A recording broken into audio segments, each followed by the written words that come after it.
හරි පුතේ. හරි සාමාන්‍යයෙන් මේ කෙටි කාලයකින් සිලබස් එක කවර් කරගන්න පුළුවන් එකේ පුතේ සාමාන්‍යයෙන් මේ යන්නේ KSP කොටසට අදාළව යන වීඩියෝ සීරීස් එක. හරි සාමාන්‍යයෙන් මේක වීඩියෝස් 6ක් විතරයි. පාස් පේපර්ස් එසේ ගණන් තියෙනවා, MCQ ගණන් තියෙනවා, රචනා ගණන් තියෙනවා. ඕන ගණනක් හදන්න පුළුවන් තැනකට මං වාව ගේනවා. හරි මේ KSP පාඩම ඇතුලේ හරි අනිවාර්යෙන් වාට ඕන ගණනක් හදන්න පුළුවන්. මං කියවනේ ඕන ප්‍රතිඵල වෙනස් කරන්න පුළුවන් ඕනම කෙනෙක්ට හරි B එකක් C එකක් ගන්න පුළුවන් තැනකට මම කිසිම අවුලක් නැතුව වාව ගේනවා. හරි කිසි ප්‍රශ්නයක් නැතුව මම ඔයාව ගේනවා. හරි මේ වීඩියෝ සීරීස් එක ඇතුලේ. හරි ඔයා අහන්න පුතේ මගේ මාතෘකාව මේකේ KSP නැත්තම් මේකට සාමාන්‍යයෙන් සිංහලෙන් කියන්නේ පුතේ ද්‍රව්‍යතා ගුණිතය. මොකද්ද සර් ඔය ද්‍රව්‍යතා ගුණිතය? හරි ඕකට ඉන්න කලින් පුතේ හැම කෙනාම දන්න පොඩි කතාවකින් මම වැඩේ පටන් ගන්නම්. හැම කෙනාම දන්න කතාවක් කියන්නේ මෙහෙමයි. මම පුතේ මෙහෙම වතුර බාස්කට් එකක් අරගන්නවා. වතුර බාස්කට් එකක්. මේකට පුතේ මම සීනි එකතු කරගෙන යනවා. සීනි එකතු කරගෙන යද්දි පුතේ හරි මම මුලින්ම මේකට සීනි ග්‍රෑම් 250ක් එකතු කරද්දි මේ සීනි ටික ඔක්කොම වතුරේ දිය වෙනවා. හරි ඊට පස්සේ මම මේකට එකතු කරනවා. හරි සීනි ග්‍රෑම් 500ක්. මාරසීන් එක කියන්නේ පුතේ 500ක් එකතු කරාමත් මේ ටික ඔක්කොම දිය වෙලා යනවා. කවුරුත් අවක්ෂේප වෙන්නේ හොඳට දිය වෙනවා. හරි පැහැදිලි ද්‍රාවණ. ඊට පස්සේ මම මේකට සීනි කිලෝ එකක් විතර නැත්තම් ග්‍රෑම් 1000ක් හරි ග්‍රෑම් 1000ක් නැත්තම් කිලෝ එකක් ග්‍රෑම් 1000ක් විතර නැත්තම් ලේසියෙන් මම ග්‍රෑම් 800ක් ගන්න. ග්‍රෑම් 800ක් එකතු කරද්දි පුතේ ඔයාට පේනවා සීනි ටික ඔක්කොම දිය වෙනවා. යන්තම් මේ පතුලේ චූටි අවක්ෂේපයක් වගේ තියෙන යන්තම් වගේ අවක්ෂේපයක් තියෙනවා. ඒ කියන්නේ පුතේ මේකේ දිය වෙන්න පුළුවන් උපරිම ප්‍රමාණය දිය වෙලා එහෙමොත් යන්තම් චූටි අවක්ෂේපයක් තියෙන්නේ. අපි ඊට පස්සේ ග්‍රෑම් 810ක් විතර දැම්මොත් අපිට හොඳට පැහැදිලි අවක්ෂේපයක් දැක ගන්න පුළුවන්. පැහැදිලි අවක්ෂේපයක් වෙන පුතේ යන්තම් අවක්ෂේපයක් ආපු මේ වෙලාවේ තමයි උපරිම. හරි මේ ග්‍රෑම් 800ක් එකතු කරොත් 810ක් වගේ එකතු කරොත් අපිට පේනවා පුතේ පතුලේ මේ හොඳට පැහැදිලිවම සීනි ටිකක්. ඒ කියන්නේ දිය වෙච්ච නැති සීනි ටිකක්. මේක එහෙම අඳුර ගන්න බෑ යන්තම් වගේ තියෙන්නේ. ඒ කියන්නේ මේ වෙලාවේදී තමයි පුතේ උපරිම දිය වෙන්න පුළුවන්. මෙන්න මේ මොහොතේදී අපි කියනවා පුතේ සීනි වලින් මෙයා මොනෝ වෙලයි කියලා පුතේ සන්තෘප්ත වෙලා. සර් අපි ඕක පොඩි කාලෙත් දන්නවනේ දිය වෙන්න පුළුවන් උපරිම ප්‍රමාණය දිය වෙලා නම් ඉන්නේ වෙලයි යන්තම් වගේ පොඩි අවක්ෂේපයක් තියෙනවා. ඒක අඳුර ගන්නත් බෑ. හරි ඒ වෙලාවේදී අපි කියනවා සන්තෘප්ත. එහෙනම් පුතේ මේක සන්තෘප්ත වෙන්න අවම වශයෙන් කොච්චර සීනි ග්‍රෑම් ඕනිය? ග්‍රෑම් 800ක් ඕන. මේ වෙලාව සන්තෘප්තයි නෑ. තව දිය වෙන්න පුළුවන්.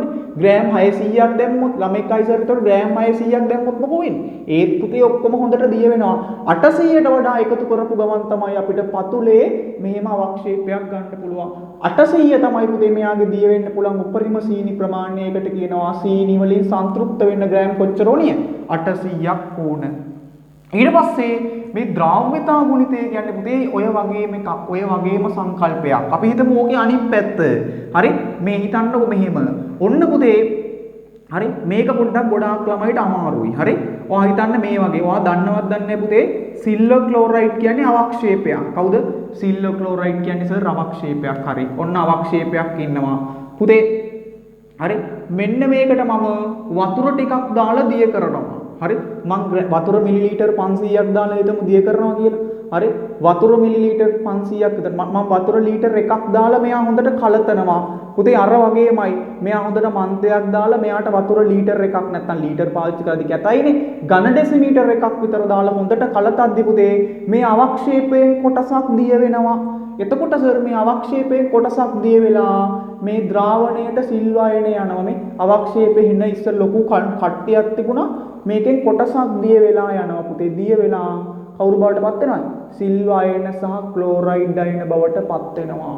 පුතේ ද්‍රව්‍යතා ගුණිතය කියලා කියන්නේ හොඳට අහගන්න මේ අවක්ෂේපය හිටියා සිල්වර් ක්ලෝරයිඩ් ඝනයක් මෙයාගෙන් කොටසක් දිය වෙලා යනවා කවුරු බවට? සිල්වර් ප්ලස් සහ ක්ලෝරයිඩ් මයිනස් අයන විදියට හොඳට මතක තියෙන්න ඕන දිය වෙලා යන විදිය මෙයාගෙන්. පුතේ ද්‍රව්‍යතා ගුණිතය කියලා කියන්නේ මේ වගේ කතාවක්. අපි හිතනවා හරි ද්‍රව්‍යතා ගුණිතය කියලා කියන්නේ හරි KSP කියලා කියන්නේ පුතේ මේ දිය වෙලා ගිහපු මෙන්න මේ සිල්වර් දැන් ද්‍රාවණයේ පුතේ දිය වෙලා ගියාම මේ දැන් ඝණය තියෙනවනේ. දැන් ඝනයෙන් කොටසකුත් තියෙනවනේ. ඒ ඝනය සහ පුතේ මේ ද්‍රාවණයේ ඉන්න මේ කට්ටිය අතර ගතික සමතුලිතයක් තියෙනවා. ඒ කියන්නේ සිල් වයන අවක්ෂේප වෙනවා. එතකොට අවක්ෂේපයෙන් ඉන්න සිල් ටිකක් දිය වෙනවා. අවක්ෂේප වෙනවා. අවක්ෂේප වෙන කොටසෙන් ටිකක් දිය වෙනවා. ඒ කියන්නේ මෙයා මේ විදිහට සමතුලිතයක් ඇති කරගන්නවා. අපිට ඒ සමතුලිතය මෙහෙම ලියන්න පුළුවන්. මේ ඕන්නම් මේ සිල් වලින් කොටසක් දිය වෙද්දි මේ සිල්ව දණයි නේ මේ සිල් වලින් කොටසක් දිය වෙලා සිල්ව ප්ලස් 2 Cl minus 2 ඇති වෙද්දි මේ දෙන්න එකතු වෙලා Cl තුත් ඇති වෙන්න පුළුවන්. මේ විදිහට සමතුලිත වෙනවා පුතේ එක මොහොතකදී. එතකොට පුතේ හරි මේකත් සංතෘප්ත ද්‍රාවණයක්. ඇයි දිය වෙන්න පුළුවන් උපරිම ප්‍රමාණය තමයි දිය වෙලා තියෙන්නේ. මේ වගේ වෙලාවට අපිට පුතේ KSP කියන එක කෙනා ලියන්න පුළුවන්. KSP සමානයි. හරි සංතෘප්ත වෙලාවෙදි මෙන්න මෙයාගේ ඉන්න මේ Hg2 aqueous වල සාන්ද්‍රණයයි. හරි එයාගේ මොන බලයට නම් වලයි පුතේ ස්ටොයිකියෝමිතික බලයට නම් වලා. ඊළඟට මෙන්න මේ Cl aqueous එයාගේ සාන්ද්‍රණයාගේ ස්ටොයිකියෝමිතික බලයට නම් වලා ලියන්න පුළුවන්. මෙන්න මේකට අපිට සරලව කියනවා පුතේ KSP කියලා. හරි සරලව කියනවා KSP. මොකද්ද කියන්නේ? කවුරු හරි එක්කෙනෙක් දිය වුණාම ඔව් හරි එයාගේ අවක්ෂේපය සහ කොටසයිනේ පුතේ දිය වෙන්නේ.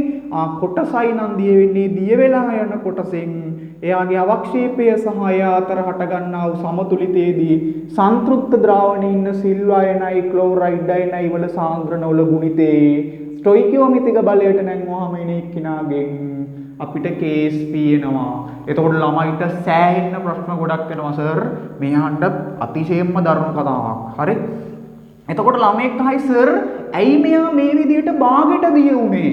ඇයි මෙයා සාමාන්‍යයෙන් භාගයට දිය උනේ? ඇයි සර් මේ KSP කාටද යොදන්න පුළුවන්? ඕ ළමයිට ප්‍රශ්නේ.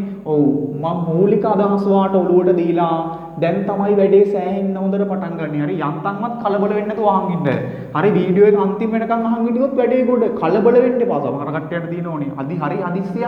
හරි පළවෙනි උදාහරණයෙන්ම තේරෙන්න ඕනේ. එහෙම නෑ. හරි අන්තිම වෙනකන් බලන් ඉන්න වැඩේ ගොඩ දාලා දෙන්නම්. හරි කිව්වොත් එහෙම තමයි. හරි කලින් වීඩියෝස් වලත් එහෙමයි මේකෙත් එහෙමයි.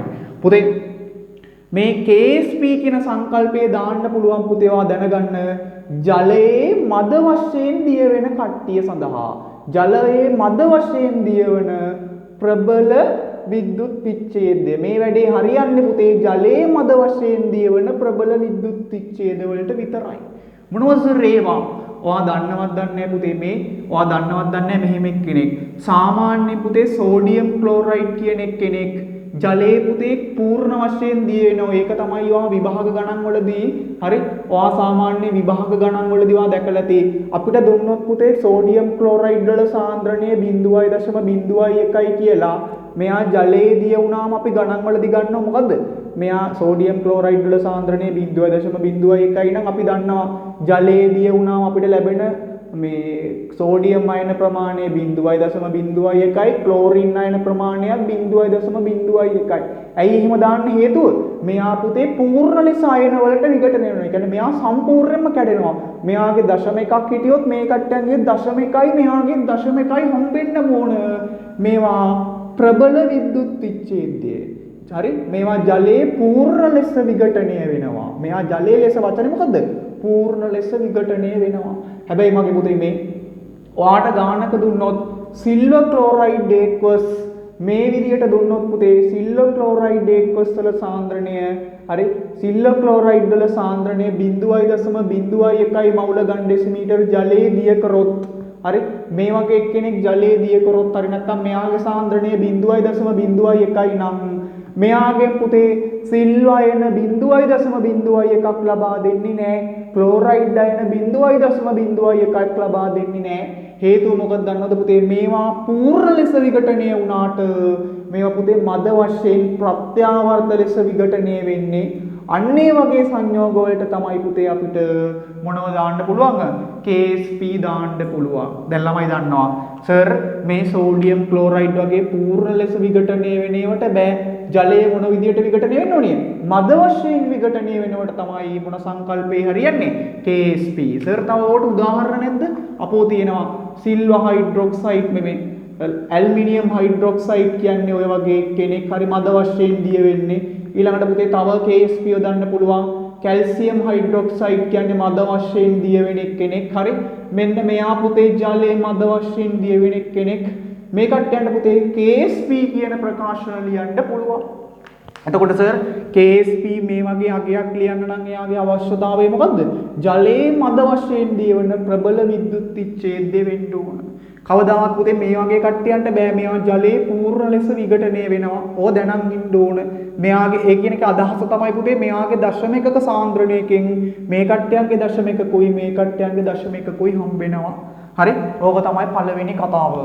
ඊළඟට ගොඩාක් කට්ටිය දන්නේ නැති පුතේ දෙවෙනි කතාව තමයි මේක. හරි? මෙන්න මේක. හරි විභාගයට ගියාම ගොඩාක් කට්ටිය අනාථ වෙන්නේ මේව දන්නේ නැති වුණාම. ඊළඟට දැනන් ඉන්න ඕන පුතේ සංකල්පයක් තමයි ද්‍රාව්‍යතාවය. සාමාන්‍යයෙන් මෙයා සංකේතවත් කරන්නේ S වලින්.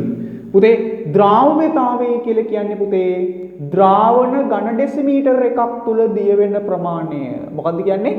ද්‍රාවණ ඝන ඩෙසිමීටර් එකක් තුල දියවන ප්‍රමාණය. පුතේ එතකොට ඔයාටම තේරෙන්න ඕන ද්‍රාවණ ඝන ඩෙසිමීටර් එකක් තුල දියවෙන සාන්ද්‍රණය කිව්වත් එකයි. හරි මේක ගොඩාක් ළමයි පටලනවා. ද්‍රාවණ ඝන සෙන්ටිමීටර් එකක් තුල දියවෙන ප්‍රමාණය. ඝන ඩෙසිමීටර් එකක් තුල සෙන්ටිමීටර් නෙවෙයි. ද්‍රාවණ ඝන ඩෙසිමීටර් එකක් තුල දියවෙන ප්‍රමාණය. හරි ද්‍රාවණ ඝන ඩෙසිමීටර් එකක් තුල දියවෙන ප්‍රමාණය. අපි හිතමු පුතේ ඔන්න හරි සිල්වර් ක්ලෝරයිඩ් කියලා ගමු උදාහරණයක් විදිහට මෙයා මෙහෙම පුතේ මේ විදිහට ප්‍රත්‍යාවර්තව විඝටනය වෙනවා. හරි එතකොට මේ වගේ විභාගයට අහලා තියෙනවා 2017 ගාන මට මතක හැටියට මේ විදිහට ආවේ. අපි හිතනවා පුතේ මේ සිල්වර් ක්ලෝරයිඩ් ටිකක් ඉන්නවා මෙහෙම ඝනයක් කෙනෙක්. හරි ඝනයක් කෙනෙක් මම මේකට පුතේ වතුර ඝන ඩෙසිමීටර් එකක් එකතු කරනවා. හරි මේකට වතුර ඝන ඩෙසිමීටර් එකක් එකතු කරනවා මේ සිල්වර් ක්ලෝරයිඩ් ඝනයට. දැන් පුතේ මෙයා හොඳින් මන්තනය කරනවා. මන්තනය කරාම පුතේ මේ සිල්වර් ක්ලෝරයිඩ් වලින් කොටසක් දිය වෙනවා. හරි කොටසක් දිය වෙලා සර් මේ අර වගේ සමතුලිතයක් ඇති වෙනවා. එතකොට අපි හිතමු ද්‍රාව්‍යතාවය නැත්තම් මෙයාගේ S කියලා මෙයාගෙන් S ප්‍රමාණයක් දිය වෙනවා. දිය වෙන හින්දා ඍණ S කියලා ලියන්නේ. හරි ඍණ S එහෙනම් මෙයාගෙන් ඇති වෙන්න ඕන S ප්‍රමාණයක්. මෙයාගෙන් ඇති වෙන්නත් ඕන S ප්‍රමාණයක්. එහෙනම් මෙයාගේ KSP ලිව්වොත් කොහොම ලියන්න පුළුවන්? KSP සමානයි. හරි සිල්වර් 1 aqueous ගේ සාන්ද්‍රණය ස්ටොයිකියෝමිතික බලයට නැංගුවා. හරි Cl- ගේ සාන්ද්‍රණය ස්ටොයිකියෝමිතික බලයට නැංගුවා. බලන්න මෙයාගේ ද්‍රාව්‍යතාවය කවුද? S. හරි මෙයාගේ මේ එතකොට ළමෙක්යි සර් මේ මෙතන සාන්ද්‍රණයනේ ආදේශ කරන්න ඕන. හරිනේ පුතේ ඝන ඩෙසිමීටර් එකක් තුල තියෙන මවුල ගාන කියලා කියන්නේ මොකද්ද? ඝන ඩෙසිමීටර් එකක් තුල තියෙන මවුල ගාන. ගානකදී සාමාන්‍ය මෙතනට ආදේශ කරන්නේ මවුල ගාන. හරි මෙයාගෙන් S ප්‍රමාණයක් දිය වුණොත් මේ කුට්ටියෙන් S ප්‍රමාණයක් දිය වුණොත් මෙතනින් සිල්වර් අයන කොච්චර ප්‍රමාණයක් තියෙනවද? S. ක්ලෝරයිඩ් අයන ප්‍රමාණයක් S. එහෙනම් මෙතන ලියන්න පුළුවන් S වාරයක් S. එහෙනම් KSP සමානයි කවුද පුතේ? S වර්ගය. හරි ද්‍රාව්‍යතාවයේ වර්ගයකට විභාග ගණන් වල සමහරලාට ද්‍රාව්‍යතාවයට KSP S වලින් හොයන්නේ කියලා. හරි තව එකක් බලමු. හරි මං කිව්වනේ ඔයා වැඩි කොට දාලා දෙනවා කියලා. හරි අපි හිතමු කැල්සියම් හයිඩ්‍රොක්සයිඩ් ඉන්නවා. හරි කැල්සියම් හයිඩ්‍රොක්සයිඩ් මේක පොඩක් මේ හරිය පටන් ගන්න. හරි ඔන්න මම මේ හරියෙන් අඳින්නම්. පුතේ මේක ඉන්නවා කැල්සියම් හයිඩ්‍රොක්සයිඩ් අවක්ෂේපය. හරි මම මේකට පුතේ වතුර ඝන ඩෙසිමීටර් එකක් හරි නෑ සාමාන්‍ය වතුර ටිකක් එකතු කරා කියලා හිතමු. ජලය ටිකක් එකතු කරනවා ඝන ඩෙසිමීටර් එකක්ම එකතු කරා කියලා හිතමු. හරි මේ කැල්සියම් හයිඩ්‍රොක්සයිඩ් වලින් පුතේ කොටසක් මේක තුල දිය වෙන්න ඕන. එතකොට පුතේ අවක්ෂේපයේ ප්‍රමාණය අපි හිතමු මේ වගේ අවක්ෂේපයක් ඉන්නවා. දැන් කොටසක් දිය වුණාම පුතේ ද්‍රාවණයේ ඉන්නවා මේක ඉන්නේ කැල්සියම් හයිඩ්‍රොක්සයිඩ්. මේ අතුත් පුතේ ජලයේ දිය වෙන ප්‍රබල මද වශයෙන් දිය වෙන විද්‍යුත් විච්ඡේදයක්. මෙයාට වතුර ටිකක් එකතු කරලා හොඳට මන්තනය කරනවා. එතකොට මෙයාගෙන් කොටසක් දිය වෙලා පුතේ කවුරු බවට පත් වෙනවද? මේ කැල්සියම් ධන 2 සහ OH- අයන බවට පත් වෙනවා. එතකොට පුතේ මෙයාට කොහොම මෙයාගේ සමතුලිතය මේ ඝණයත් එක්ක සමතුලිතයක් ඇති කරගන්නේ? කොහොම මේ සමතුලිතය ඇති වෙන්නේ? දැන් ඔයාලට මතකයි. මෙන්න සර් ඝණය කැල්සියම් හයිඩ්‍රොක්සයිඩ්. හරි මෙයා කවුරු බවට පත් වෙන්නේ? හොඳට මතක තියාගන්න ඕනේ. කවුද? මෙයා දිය වුණාම ඇති වෙන්න ඕන කවුද? කැල්සියම් හයිඩ්‍රොක්සයිඩ් නේ සර්. එහෙනම් කැල්සියම් ධන 2යි. කවුද තව ඇති වෙන්න ඕන? OH- ලා කීයක් එන්න ඕනේ? දෙන්නෙක් එන්න ඕන. සුලිත වෙන්න නම් කවුද එන්න ඕන? දෙන්නෙක්. ඇයි මෙතන OH- ලා දෙන්නෙක් ඉන්න ඕනේ. එහෙනම් මෙයාගෙන් දෙන්නෙක් එන්න ඕන. එතකොට මෙයාගෙන් පුතේ ඝන ඩෙසිමීටරයක් තුල S ප්‍රමාණයක් දිය වුණොත් මෙයාගෙන් ස්ටොයිකියෝමිතිය අනුව මෙයාගෙන් කොච්චර තියෙන්න ඕනේ? S ප්‍රමාණයක්. මෙයාගෙන් කොච්චර ප්‍රමාණයක් ඇති වෙනවද පුතේ? මෙයාගෙන් එකක් දී වුණාම මෙයාගෙන් කී ගුණයක් ඇති වෙනවනේ? ස්ටොයිකියෝමෙට්‍රි යනවා. මෙයාගේ එක තියෙන්නේ මෙයාගේ දෙගුණයක් වෙනවා. 2s ප්‍රමාණයක් ඇති වෙන්න ඕන. එහෙනම් මෙයාගේ KSP සමානයි කවුද ලියන්න ඕනේ? කැල්සියම් ධන 2 සාන්ද්‍රණය වාරයක් OH- ගේ සාන්ද්‍රණයේ කීවෙනි බලයක් එන්න ඕනේ? ස්ටොයිකියෝමෙට්‍රිය බලයෙන් ගුණ වෙන්නත් ඕන මේ OH ගේ ස්ටොයිකියෝමෙට්‍රිය වර්ගයක් වෙන්න ඕනේ. එහෙනම් S ලියනවා. මෙයාගේ සාන්ද්‍රණය කීයද දැන්? 2s. මෙයාගේ වගේ දෙගුණයක් 2s වල කීවෙනි බලයක් එන්න ඕනේ? වර්ගයක්. එතකොට KSP සමානයි අපිට ලියන්න පුළුවන්. KSP සමානයි බලන්නකෝ. KSP සමානයි S. හරි. S ඊළඟට 2 වර්ගය කියලා කියන්නේ කීයේ? මේ හැම එකක්ම වර්ග වෙන්න ඕනේ. 2 වර්ගය කියලා කියන්නේ පුතේ 4යි. වර්ගය කියලා කියන්නේ එයා යාගෙන්ම ගුණ වෙන්න ඕනේ. දෙවරක් 2 4යි. ඊළඟට S වර්ගයක්. එහෙනම් KSP සමානයි කවුද? 4s ඝණය. හරි 4s ඝණය. හරි ගේමක් නැහනේ. හරි. ඊළඟට ගොඩාක් වෙලාවට විභාගයට ගියාම ළමයිට හරි ගොඩාක් වෙලාවට විභාගයට ගියාම ළමයි අනාථ වෙන එක තැනක් තියෙනවා. මෙන්න මෙයා විභාග ගණන් වල ගොඩක් ප්‍රකට විදියටම අහපු කෙනෙක්. හරි ප්‍රකටම විදියට අහපු කෙනෙක් තමයි මෙයා. හරි මගේ පන්ති වල ඉඳි මම එහෙම සාමාන්‍යයෙන් ලේසියෙන් ළමයිට වරදින්න ඉඩ තියන්නේ නැහැ. හරි මෙයාගේ සංයෝගය තමයි පුතේ මේ වර්ග දෙකක් තියෙනවා. මෙයාගේ Ag2Cl2 ළමයිට පැටලෙන තැන මොන තැන? හරි ඔයා දන්නවා පුංචි කාලේ ඉඳන් හරි මේකේ අයන වලට වෙන් කරොත් ඔයා දන්නවා Cl ට නම් තියෙන්න ඕන Cl- පුතේ එහෙනම් මේ Cl ට දෙකක් එන්න නම් මෙතන කවුද තියෙන්න ඕන? ඔයා දන්නවා මේ දෙක මෙහෙම්මමයි. මෙතන යටට දෙකක් එන්න බෑනේ පුතේ. Cl- නම් මෙතන මයිනස් නම් මෙතනට දෙකක් එන්න බෑ. එහෙනම් මේ දෙක මෙතන තියෙන්න ඕන. මෙතන ඉන්නේ සිල් මෙයාගේ දන්න දෙක. මෙන්න මේ අයනය තමයි ඉන්නේ. මේම සංයෝගයක් ඉදි පුතේ මෙයාගේ ඉන්නේ මේ අයනය සහ සිල් අයනය. ගොඩාක් ළමයි මේක වරද්දනවා මෙහෙම දාලා. වැරදි. හරි. එතකොට මෙයාගේ මේ අයනය සහ හරි මෙතන Cl- ලා දෙන්නෙක් ඉන්නවා ඒක්වස්. මෙයාගෙත් ඒක්වස්. එතකොට කතාව කොහොමද පුතේ? ද්‍රව්‍යතා ගුණිතය සඳහා ප්‍රකාශන ලියද්දී මෙයාගේ S ප්‍රමාණයක් දිය වුණොත් මෙයාගෙත් S වෙන්න ඕන. මෙයාගේ 2s වෙන්න ඕන. ඉතින් දැන් ඔයා KSP ට ප්‍රකාශන ලියන්න ඕන. හරි KSP ට ඉතින් ඔයාලට ලියන්න පුළුවන් අර කලින් වගේම තමයි එන්නේ. හරි විභාගෙට එන්න පුළුවන් එක පැටර්න් එකක් තමයි ඔය KSP ට ප්‍රකාශන ලියන්නේ. හරි දැන් ඕන්න පොඩ්ඩක් ලියමු ඕන්න. KSP කියලා කියන්නේ සර් හරි Hg2+ ගේ සාන්ද්‍රණය වාරයක් හරි Cl- ගේ සාන්ද්‍රණය කීවෙනි බලයක්? දෙවෙනි බලයක්. ඉතින් මෙයාගේ S හරි මෙයා 2s සාන්ද්‍රණය 2s එයාගේ කීවෙනි බලයක්? දෙවෙනි බලයක්. එතකොට එනවා S වාරයක් 4s වර්ග. එතකොට සර් KSP සමානයි හරි 4s ඝණය. එතකොට මේකෙන් අපිට ද්‍රව්‍යතාවයට ප්‍රකාශනයක් ගන්න එකකුත් මොකද්ද? මේ S කියන්නේ පුතේ ද්‍රව්‍යතාවයනේ ඝන ඩෙසිමීටර එකක් තුල දී වෙන මවුල ප්‍රමාණය. එතකොට KSP බෙදීම 4 සමානයි කවුද මේ? KSP 4ෙන් බෙදුවහම S ඝණයකට සමානයි. එතකොට S හොයන්න පුළුවන් KSP කීයෙන් බෙදලායි? 4 කීවෙනි බලයක අරගන්න ඕනේ පුතේ මේ? මෙයාගේ මොන ඝණයේ මේ? 3න් 1 වෙනි බලය ගත්තා නම් අපිට ද්‍රව්‍යතාවය හොයන්න පුළුවන්. එහෙනම් මෙයාගේ 3න් 1 වෙනි බලයෙන් අපිට ද්‍රව්‍යතාවය හොයන්න පුළුවන්. මේ S ඝණයක්නේ තියෙන්නේ. S ඝණය නැති වෙන්න කවුද දාන්නවද? 3න් 1 වෙනි බලයක්. මේ S ගේ 4ක් තිබුණා නම් අපි දාන්නේ කවුද මේ පැත්තට? 4න් 1 වෙනි බලයක්. හරි. S ගේ වර්ගයක් තිබුණා නම් අපි දාන්නේ මොකද්ද? භාගය වෙනි බලය නැත්තම් වර්ගමූලය. වර්ගමූලය කියලා කියන්නේ පුතේ භාගය වෙනි බලය. හරි. මෙයාගේ භාගය වෙනි බලය ගන්න ඕන. ඉතින් මෙයාගේ භාගය වෙනි බලය ගන්න එපා. අපි මේ පැත්තට ලියන්නේ නැහැ. ඉතින් හරි.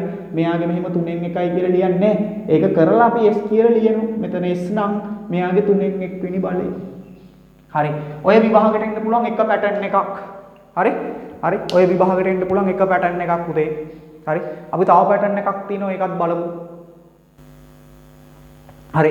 සාමාන්‍යයෙන් අපිට සමහර විභාග ගණන් වල දෙනවා පුතේ AgCl වල හරි AgCl වල ද්‍රව්‍යතාවය සමහර ගණන් වල තියෙනවා ද්‍රව්‍යතාවය දීලා KSP හොයන්න කියලා. හරි AgCl වල ද්‍රව්‍යතාවය සමහර ගණන් වල දීලා තියෙනවා මේ සමහර ගණන් වල 1.345 ග්‍රෑම් ඝන ඩෙසිමීටරයට කියලා දීලා තියෙනවා. හරි 1.345 ග්‍රෑම් ඝන ඩෙසිමීටරයට කියලා ගණන් වල දෙනවා. එතකොට අපිට පැත්තකින් ගානේ දෙනවා පුතේ AgCl වල හරි මෞලික ස්කන්ධය හරි මෞලික ස්කන්ධයේ ගානේ දෙනවා අපිට සාමාන්‍යයෙන්. හරි 134 143.5. හරි අපේ ගානේ දීලා තියෙනවා මෞලික ස්කන්ධය 143.5යි ග්‍රෑම් මවුලයට කියලා ගණන් වල දෙනවා.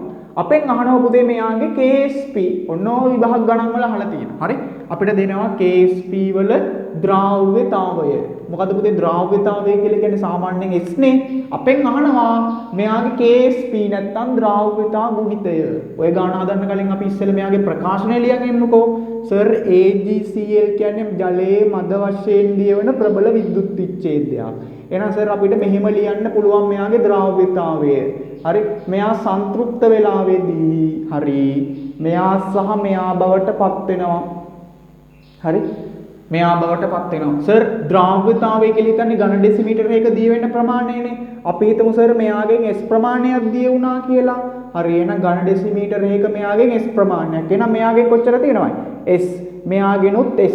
මෙයාගේ පුතේ ද්‍රාව්‍යතාවය කියලා කියන්නේ දිය වෙන ප්‍රමාණයනේ. අපිට ගාණ දීලා තියෙනවා දිය වෙන ප්‍රමාණය කොච්චරේ? ද්‍රාව්‍යතාවය කොච්චරේ? 1.345 ග්‍රෑම්ලු. මාරසින් එක අපි පුතේ මෙතනට ලියන්න ඕන ග්‍රෑම් වලින් නෙමෙයි මවුල වලින්නේ ද්‍රාව්‍යතාවය තියන්න ඕන. එතකොට ඉතින් ප්‍රශ්නයක් නේ. අපි මොකද්ද කරන්නේ මේ ග්‍රෑම් ගාන මවුල කරන්න? හරි මේ ග්‍රෑම් ගාන අපි මවුල කරන්න පොඩි වැඩක් කරනවා. මොකද්ද කරන්නේ? ග්‍රෑම් ගාන මවුල කරන්න අපි දන්නවා. මෙයාගේ මෞලික ස්කන්ධය දීලා තියෙනවා. එහෙනම් මේක මවුල කරන්න පුළුවන්. හරි 1.435යි ග්‍රෑම් ඝන ඩෙසිමීටරයට කියන එක්කෙනා අපි සාන්ද්‍රණ විදියට නෙලියන්නේ මවුල ඝන ඩෙසිමීටර වලටනේ ආදේශ කරන්න ඕන. මෙයාගේ මෞලික ස්කන්ධය දීලා තියෙනවා. හරි කීයේ 143.5යි. කවුද? හරි ග්‍රෑම් මවුලයට. මේකෙන් බෙදුවහම බලන්න පුතේ මෙයාට මෙයා කපල යනවා. මේ මවුල පදේ උඩට ගියාම අපිට එනවා පුතේ 1 මෙයා බෙදුවාම බලන්න 1.345 මේ 4.35 බෙදෙනවා මේකෙන්. එතකොට බෙදුවාම එනවා අපිට 0.01 මේ මවුලයට කියන එකක උඩට ගියාම මවුල ඝන ඩෙසිමීටරයට. කොහොමත් විභාග ගණන් දෙනවා. එහෙනම් පුතේ මෙයාගේ ද්‍රාව්‍යතාවය කියලා කියන්නේ S දන්නවා. S කියන්නේ කොච්චරේ? 0.01. හරි 0.01. එහෙනම් සර් අපි දන්නවා මෙයාගේ එහෙනම් S කියන්නේ 0.01 මවුල ඝන ඩෙසිමීටරයට. හරි මෙයාගෙත් එන්නේ 0.01 මවුල ඝන ඩෙසිමීටරයට. අපි ද්‍රාව්‍යතාවය මෙයාගේ දිය වෙන ප්‍රමාණයනේ. මෙයාගේ දිය වෙන ප්‍රමාණය මේ දෙන්නගේ හැදෙන ප්‍රමාණ වලට සමානයි. හරි එතකොට පුතේ අපෙන් අහන්නේ මේකේ KSP නේ. හරි මොකද්ද සර් KSP කියන්නේ? ඔයා දන්නවා දැන් KSP කියන්නේ පුතේ මේ විදියට හරි මෙයා උඩරිම දිය වෙලා ඉන්න වෙලාවට සිල්ව ඒක්වස් වල හරි සිල්ව ඒක්වස් වල මෙයාගේ සාන්ද්‍රණය ස්ටොයිකියෝමිතික බලයට Cl ඒක්වස් වල සාන්ද්‍රණය ස්ටොයිකියෝමිතිකට බලයට නගා එකට ගුණ කරාමෙන එක්කෙනා මෙයාගේ සාන්ද්‍රණය දන්නවා. කවුද? හරි 0.01යිනේ මට මේක ලියන්න පුළුවන් පුතේ 1 වැඩි කිරීම 10 ඍණ 2. හරි මට ලේසියට මම 10 බල වලින් තියාගන්න. මෙයක් ලියන්න පුළුවන් මට එහෙමම. කවුද 0.01 කියන එක්කෙනා ලියන්න පුළුවන් 1 වැඩි කිරීම 10 ඍණ 2යි මවුල ඝන ඩෙසිමීටරයට. එතකොට පුතේ අපිට මෙයාගේ KSP කියන එක්කෙනාට එනවා මේ 1 වැඩි කිරීම 10 ඍණ 4යි මවුල වලින් ගුණ කරාම මවුල වර්ග dm ඍණ 6ක්. හරි මෙතන මවුල ඝන ඩෙසිමීටරයට කියන එකක වලින් එන්න ඕන සාන්ද්‍රණ මවුල ඝන ඩෙසිමීටරයට. ඔන්න හරි මෝල් වර්ග dm ඍණ 6. KSP වලට ප්‍රකාශන ගත්තා. හරි KSP වලට ප්‍රකාශන ලියන්නේ ඕමයි. හරි KSP වලට අගයක් ගන්න කියලා විභාගෙත් දුන්නොත් අපිට ওই විදිහට ගන්න පුළුවන්. හරි ওই විදිහට ගන්න පුළුවන්. හරි ද්‍රව්‍යතාවය 1 වැඩි කිරීම 10 ඍණ 2යි කියලා තිබ්බනම්. හරි එතකොට පුතේ ඊළඟට සාමාන්‍යයෙන් තව ගැටලු වර්ගයක් විභාගෙට එන්න පුළුවන්. හරි අපි නිකන් බොරු වගයන් ගත්තේ. හරි මම බොරු වගයන් ගත්තේ මට ලේසි හින්දා. හරි මට ලේසි හින්දා බොරු වගයන් ගත්තේ. හරි ඊට පස්සේ තව වර්ගයකින් පුතේ අපිට ගැටලු වෙන්න පුළුවන් විභාගෙට pH අගයත් එක්ක සම්බන්ධ කරපු ගැටලු. දැන් මේ වගේ ගාණක් ආවම ඔයාලට හදා ගන්න පුළුවන් නෙමෙයි. ඉස්සෙල්ලම හොයා ගන්න ඕනේ KSP කියන්නේ මේ දෙන්න නම්. හරි මේ දෙන්නගේ අයන සාන්ද්‍රණ ගැන හොයන්න ඕනේ. පුතේ අපිට ගානේ දීලා තිබුණේ ග්‍රෑම් මවුලයට වලින්. හරි ද්‍රව්‍යතාවය. හරි අපි ඒක හදාගත්ත අපිට ලේසි වෙන්න කවුරු විදියට ආදේශ කරන්න ඕන මවුල ගන්න ඩෙසිමීටර් වලට. හරි ඒ විදියට ඒක ඊළඟට අපිට දෙනවා මෙහෙම සමහර ගණන් වල. හරි හරි එක්තර මෙහෙම දෙනවා සමහර ගණන්. හරි මෙහෙම ගණන්. ඒ වගේ ගණනක් ආවොත් කොහොමද අපි වැඩේ කොට දාගන්නේ කියලා දැනගෙන ඉන්නත් එපයි. හරි ඒ වගේ ගණනක් ආවොත් කොහොමද සර් ඒ වගේ ගණන්? හරි අපිට සමහර ගණන් වල දෙනවා පුතේ. හරි කැල්සියම් හයිඩ්‍රොක්සයිඩ් වලින් සංතෘප්ත වෙච්ච කෙනෙක්ගේ ද්‍රාවණයක කැල්සියම් හයිඩ්‍රොක්සයිඩ් වලින් සංතෘප්ත වෙච්ච ද්‍රාවණයක pH අගය දෙනවා 12යි කියලා. අපෙන් අහනවා පුතේ මේකේ තියෙන OH- සාන්ද්‍රණය. හරි නෑ OH- සාන්ද්‍රණය නෙවෙයි මෙයාගේ KSP. හරි KSP අන්න කැල්සියම් හයිඩ්‍රොක්සයිඩ් වලින් සංතෘප්ත වෙලාලු තියෙන්නේ මෙහෙම. හරි ඒ කියන්නේ මෙයාගේ මෙහෙම කැල්සියම් හයිඩ්‍රොක්සයිඩ් යන්තම් අවක්ෂේපයක් එක්ක ද්‍රාවණයේ ඉන්න කැල්සියම් 2+ අයනයි OH- අයනයි සමතුලිත වෙලාලු ඉන්නේ. හරි සංතෘප්තයි කියන්නේ. ඒකේ pH අගය දීලා තියෙනවා අපෙන් අහන්නේ KSP. එහෙනම් අපි ලියනවා පුතේ මේ කැල්සියම් හයිඩ්‍රොක්සයිඩ් හරි pH අගය දීලා sorry හරි මේ හරි පුතේ පොඩක් කෙලවරින් ලිව්වම පොඩක් අර බ්ලර් වෙන හින්දා මම පොඩක් මේ හරින් ලියන්නම්. හරි කැල්සියම් හයිඩ්‍රොක්සයිඩ් හරි සංතෘප්ත වෙලාලු ඉන්නේ නම් සංතෘප්ත නම් පුතේ මෙන්න මේ වගේ සමතුලිතයක් ඇති වෙන්න ඕන කැල්සියම් 2+ ඒකස් සහ OH- ඒකස් අතර. හරි මෙහෙම පුතේ ඔයා හිතන්න හරි සමතුලිතයක් වෙලා තියෙනවලු මේ ගානේ අපිට දීලා තියෙන පුතේ. හරි මේ ද්‍රාවණයේ pH අගය හරි මේ ද්‍රාවණයේ pH අගය අපිට දීලා තියෙනවා 12යි කියලා. අපෙන් අහන්න ඉතුරු ටික. පුතේ ඔයා හිතන්න මෙයාගෙන් S ප්‍රමාණයක් දිය වෙනවා. එහෙනම් මෙයාගෙන් S ප්‍රමාණයක් ඇති වෙනවා. මෙයාගෙන් 2යි S ප්‍රමාණයක් ඇති වෙනවා. එතකොට අපිට ලියන්න පුළුවන් මෙහෙම. හරි ද්‍රාව්‍යතාවය කියලා කියන්නේ ඝන ඩෙසිමීටර් එකක් තුල දිය වෙනවා මෙච්චර S ප්‍රමාණයක්. එහෙනම් ඝන ඩෙසිමීටර් එකක S ප්‍රමාණයක් ඇති වෙනවා. මෙයාගේ 2යි S ප්‍රමාණයක් ඇති වෙනවා. එතකොට KSP සමානයි. හරි KSP සමානයි ඔයා දන්නවා. හරි අපෙන් අහන්නේ KSP කැල්සියම් 2+ ඒකස්ගේ සාන්ද්‍රණයයි ස්ටොයිකියෝමිතික බලයට නම් වලා OH- ඒකස්ගේ සාන්ද්‍රණයයි යාගේ ස්ටොයිකියෝමිතික බලයට නම් වලා මාර සීන් එකනේ පුතේ මේ OH-. දැන් අපි ගානේ මේ මුක්ම දන්නේ නැහැනේ සර් කැල්සියම් 2+ තුයි OH තුයි දන්නේ නැහැනේ. අපෙන් අහනවා KSP වල අගය දැනගන්න නම් මේ දෙන්න දැනගෙන ඉන්න එපයි. හරි දැන් මේ විදිහට නේ දීලා තියෙන්නේ ගානේ. හරි හැබැයි අපිට මේක හොයන්න පුළුවන් දත්තයක් දීලා තිනවා pH 12යිලු. හරි pH 12යි නම් පුතේ ඔයා දැනගන්න. හරි pH 12යි නම් ඔයා ගණන් වල දන්නවා pH ධන පුතේ pOH කීයක් වෙන්න ඕනේ මේක pH පාඩමේ තියෙන්නේ 14යි. මතක තියාගන්න pH ධන pOH 14යි. පුතේ pH 12යි නම් හරි pH 12යි නම් ඔයා දන්නවා pOH කීයක් වෙන්න ඕනේ මේ pOH එහෙනම් සර් දෙකක් වෙන්න ඉපයි pOH 12 දෙකයි. එතකොට pOH සමානයි ඔයා දන්නවත් දන්නේ. හරි මේව ගණන් හදද්දී ඕන වෙනවා ඍණ ලඝු 10 පාදයට OH- ගේ සාන්ද්‍රණය. එතකොට මේකේ පුතේ OH pH 2යි නම් pOH 2යි නම් හරි අපිට පුළුවන් ඍණ ලඝු 10 පාදයේ ඇසුරෙන් මේකේ OH- ගේ සාන්ද්‍රණය හොයාගන්න. එක වැඩි කිරීම 10 ඍණ 2යි. හරි එක වැඩි කිරීම 10 ඍණ 2යි. කොහොම හිව්වේ සර් මුලින්ම හොයාගන්න ඕනේ මෙන්න මේ සම්බන්ධය දැනන් ඉන්න ඕනේ. pH ධන pOH 14යි. එතකොට pH 2යි. sorry pOH 2යි. ඒ ඇසුරෙන් අපිට හොයන්න පුළුවන් OH සාන්ද්‍රණය. අවුලක් නැහැනේ හානියක් නැහැ. හරි OH සාන්ද්‍රණය හොයාගත්තා. මේවා සුළු කරන්න පුරුදු වෙන්න ඕන මම pH වල දුගන්නන්නම්. හරි pH අගේ අපිට OH- ගේ සාන්ද්‍රණය එනවා. හරි OH- ගේ සාන්ද්‍රණය ගන්න පුළුවන් මේ විදියට. සර් OH- ගේ සාන්ද්‍රණය කියලා කියන්නේ මාධ්‍යයක මේ OH- සාන්ද්‍රණය මේ OH- කියන්නේ මෙයානේ. සර් OH- වල සාන්ද්‍රණය කොච්චර එනවයි? එක වැඩි කිරීම 10 ඍණ 2යි නම් සර් 2S කියන්නේ OH- සාන්ද්‍රණය කියන්නේ 2S නේ. ඒක එක වැඩි කිරීම 10 ඍණ 2යි නම් සර් කැල්සියම් 2+ ගේ සාන්ද්‍රණයකින් කොච්චර වෙන්න ඕනේ?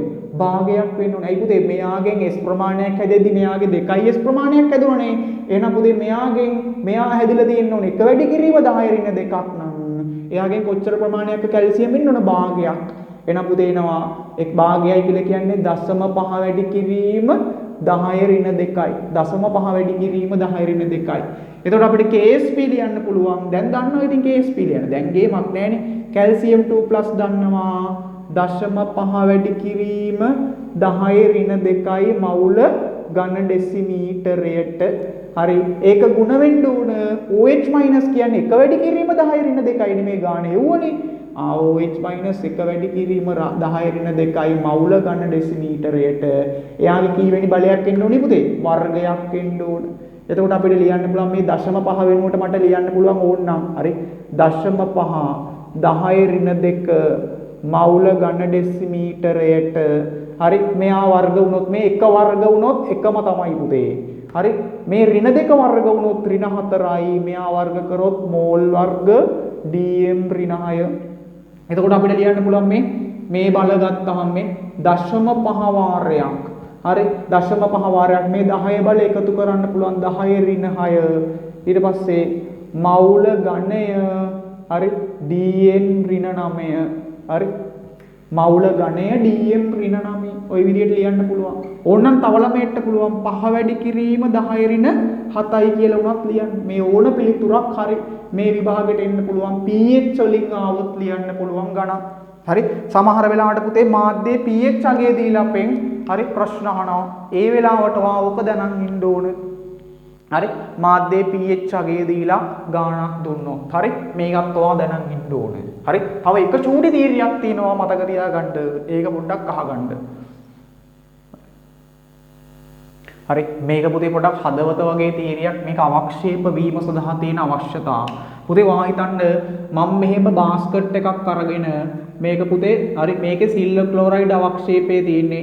මේකට පුතේ මම ජලය කිසියම් ප්‍රමාණයක් එකතු කරලා ජලය ටිකක් එකතු කරලා හොඳට මන්තනය කරොත් පුතේ මන්තනය කරයින් පස්සේ ඔයා හිතන්න මට මෙහෙම ද්‍රාවණයක් එනවා කියලා. මට මෙහෙම ද්‍රාවණයක් එද්දි පුතේ මෙන්න මේ ඇති වෙන ද්‍රාවණය කවුද ඉන්න පුළුවන්?